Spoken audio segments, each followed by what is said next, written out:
I hosted my retirement dinner on a Thursday in October.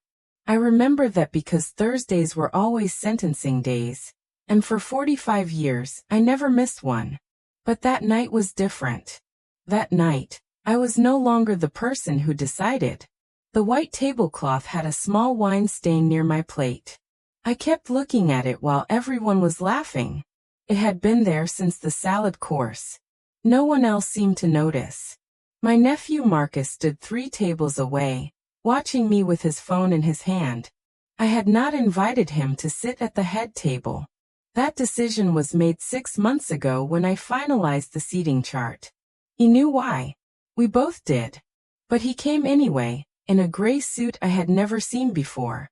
And he had been smiling at me all evening like we shared some private understanding. The retirement dinner was held at the Peachtree Convention Center in Atlanta. 45 years on the bench does not pass quietly. 300 people came. Former colleagues. Attorneys I had ruled against and some I had ruled for. Law students who clerked for me in the 80s. A few distant cousins I had not seen since my mother's funeral. The mayor sent flowers. The governor sent a letter. I did not cry during the speeches. I had decided weeks earlier that I would not. But sitting there, watching Marcus move through the crowd like he belonged at the center of it, I felt something I had not expected. Not anger. Not even disappointment. Just a quiet awareness that the evening was not going to end the way I had planned. Marcus had arrived late, just after the appetizers were cleared.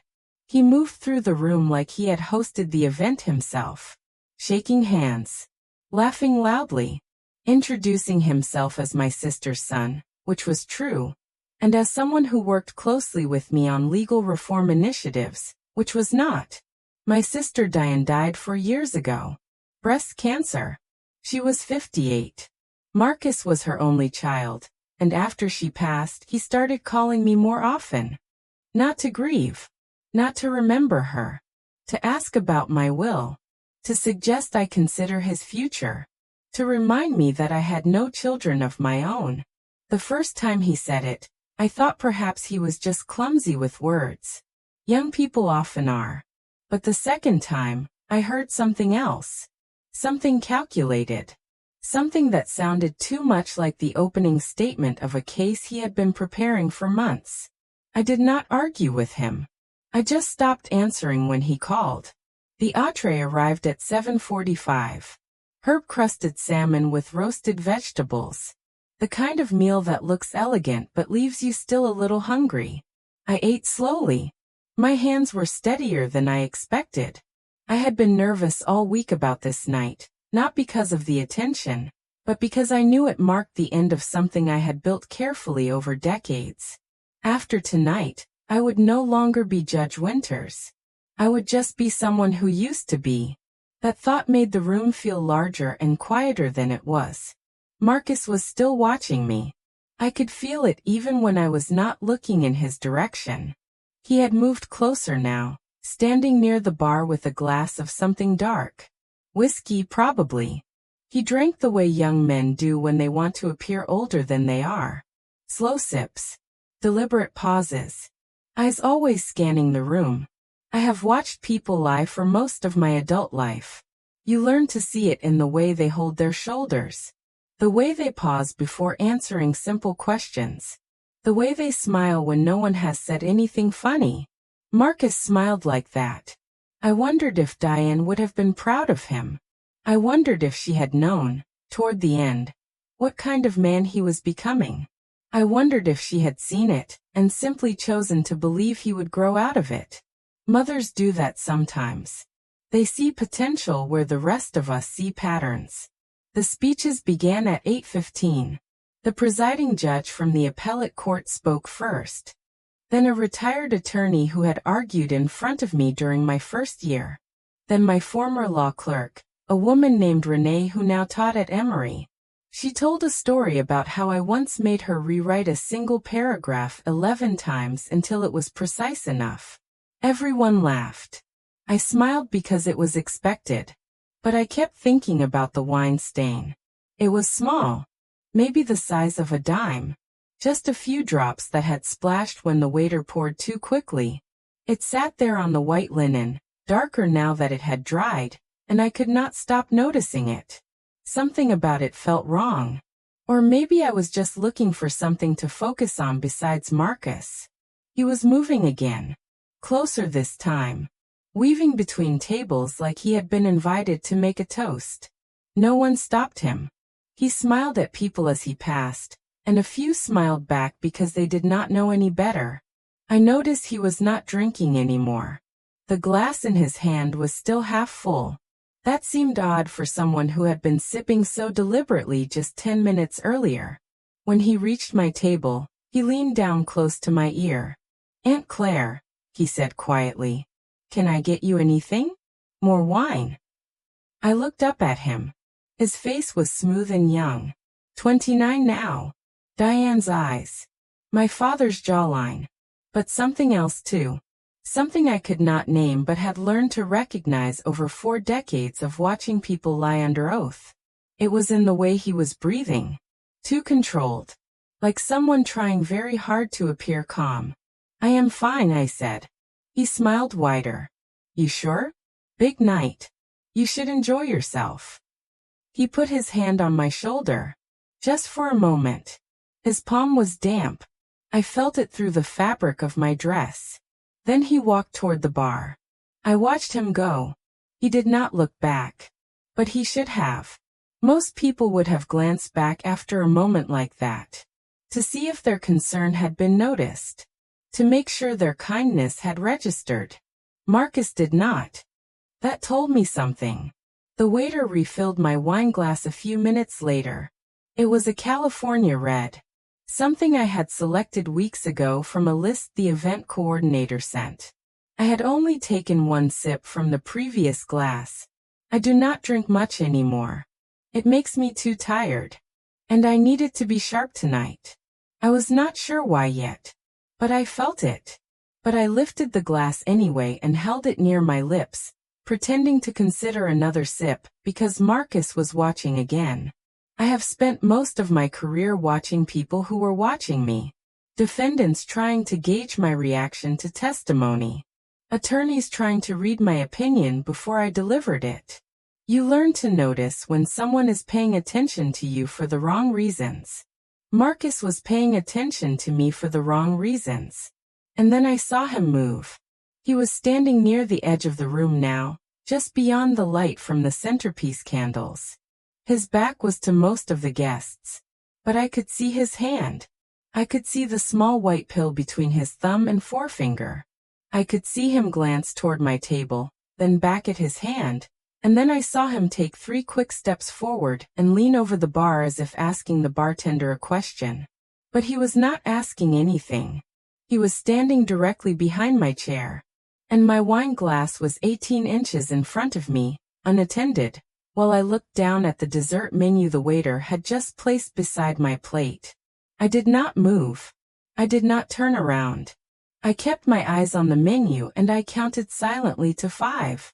Then I heard Marcus clear his throat and walk away. When I finally looked up, my wine glass was exactly where it had been. But the color was slightly different. Not enough for anyone else to notice. Just enough for someone who had been staring at that glass for the last 10 minutes. The red was a little cloudier now.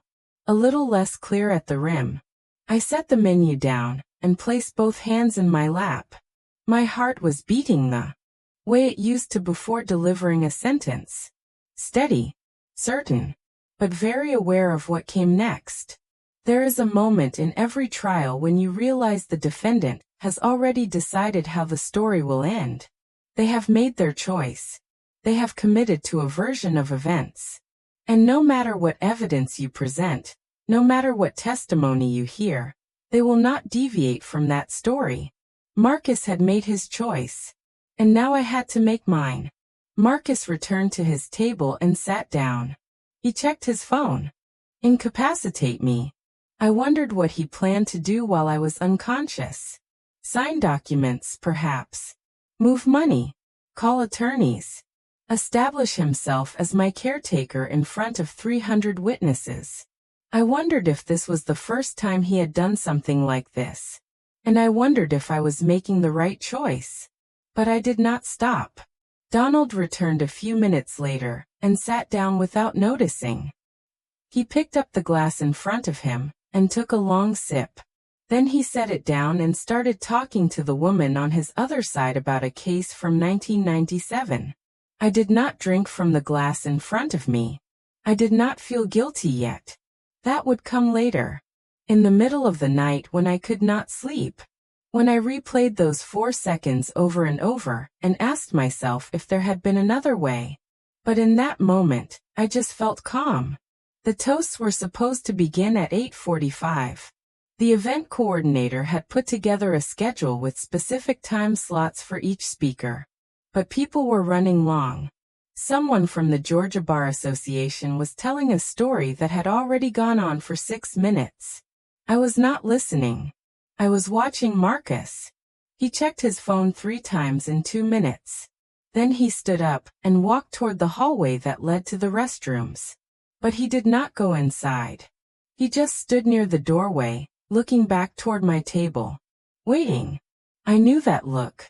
I had seen it 1,000 times. Defendants waiting for verdicts. Attorneys waiting for rulings. People waiting to see if they had gotten away with something. Marcus was waiting to see if he had gotten away with something. At 8:52, the MC announced that we would now hear a few words from family.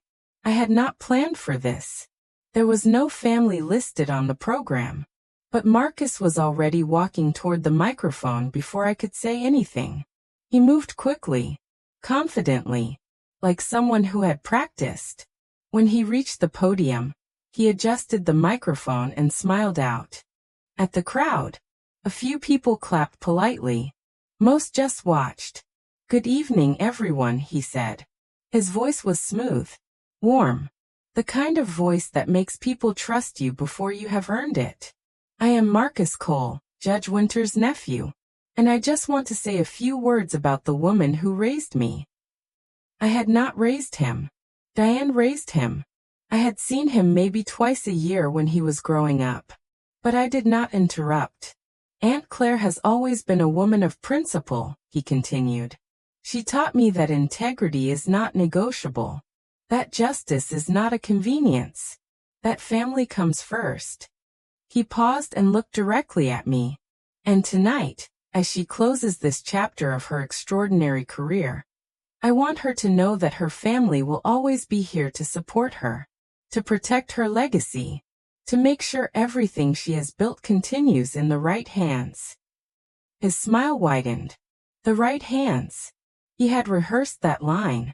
I could tell. And then he reached for the glass of water sitting on the podium. But his hand missed. His fingers fumbled. The glass tipped and water spilled across the wooden surface. He tried to catch it, but his arm moved too slowly, like it was no longer listening to him. A few people gasped. Marcus blinked.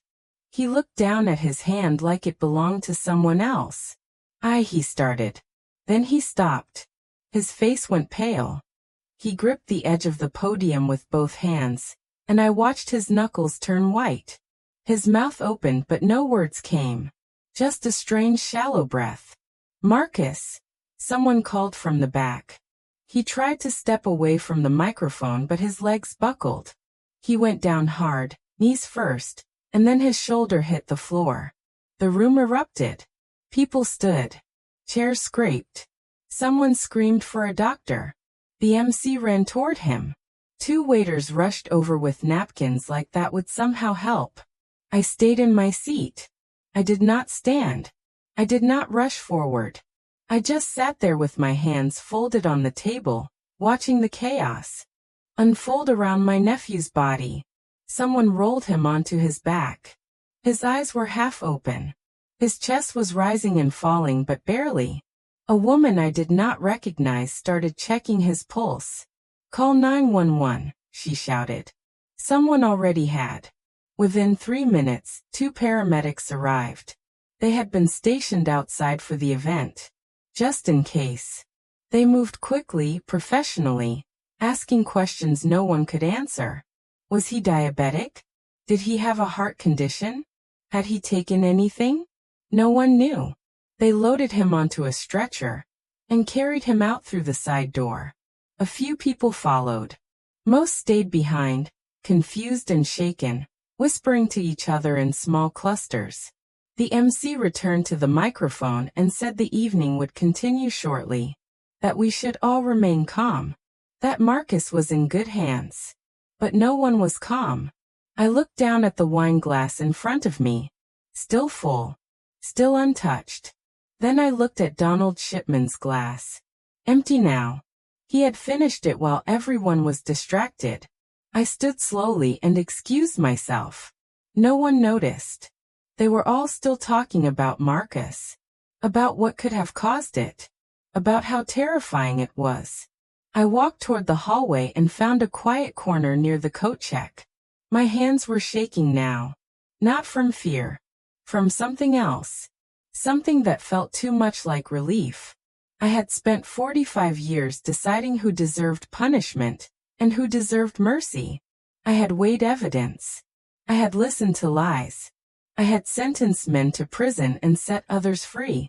And I had done it all with the belief that justice was something separate from me. Something clean. Something the law could measure. But tonight I had made a different kind of decision. And I had made it in 3 seconds. I did not know what Marcus had put in that glass. I did not know if it was meant to kill me or just incapacitate me long enough for him to do something else. I did not know if he had done this before or if tonight was the first time.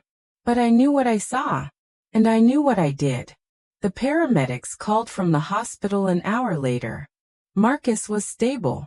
Unconscious but stable. They were running tests. They found traces of a sedative in his system. Rohypnol. Someone had drugged him. The police came to the venue and asked questions. I told them I did not know anything. That Marcus had been acting strangely all evening. That he had been drinking. That maybe someone at the bar had slipped something into his drink. They wrote it all down. They did not ask about my wine. The event coordinator apologized and offered to reschedule the rest of the evening. I told her that would not be necessary. That I was tired. That I wanted to go home. Donald Shipman walked me to my car. He was still talking about the case from 1997. He did not seem affected by the wine at all. Whatever Marcus had used, it had not been enough to hurt a man Donald's size. Or maybe it had dissolved unevenly. Or maybe I had just been lucky. I did not feel lucky. I felt something else entirely. When I got home, I sat in my kitchen with all the lights off and thought about Diane. About how she used to call me every Sunday morning. About how she would tell me stories about Marcus when he was little. About how proud she was when he graduated from college. About how she always believed he would do something meaningful with his life. She never saw what I saw. Or maybe she did and she just loved him anyway. I do not know which would be worse. Marcus was released from the hospital 3 days later. The police never found who drugged him. They decided it was probably someone at the bar. A random act. Bad luck. He did not call me. I did not call him. 2 weeks after the dinner, I received a letter from an attorney representing Marcus. It was a formal request for a meeting to discuss my estate planning. It suggested that given my age and recent retirement, it would be prudent to make arrangements that ensured my assets were properly managed by a trusted family member. I burned the letter in my fireplace. Then I called my own attorney and revised my will. Everything would go to a scholarship fund for women studying law. Marcus would receive nothing. I did not explain why. I thought about calling him once. Late at night when I could not sleep. I thought about asking him what he had planned to do after I drank that wine. I thought about asking him if he understood what he had become. But I did not. Because I already knew the answer. And because some conversations do not fix anything. They just make the truth harder to forget. I still think about that wine stain sometimes. The small one on the tablecloth near my plate. It was just a few drops. Nothing significant. But it stayed there all night. Even after everything else had been cleared away. I wonder if it is still there now. If someone scrubbed it out, or if they just threw the tablecloth away. I wonder if Marcus ever thinks about that night. I wonder if he knows what I did. And I wonder if 45 years of believing in justice prepared me at all for the moment I decided to become something else. If you are still here, thank you for listening so patiently. My name is Claire. I am 72 now. Some memories do not come all at once. They return slowly. Usually when someone is kind enough to listen. If you would like to hear the rest of the stories when they find their way back, you can stay with me here. And before we go on, tell me something quietly. Have you ever had to protect yourself from someone you were supposed to trust?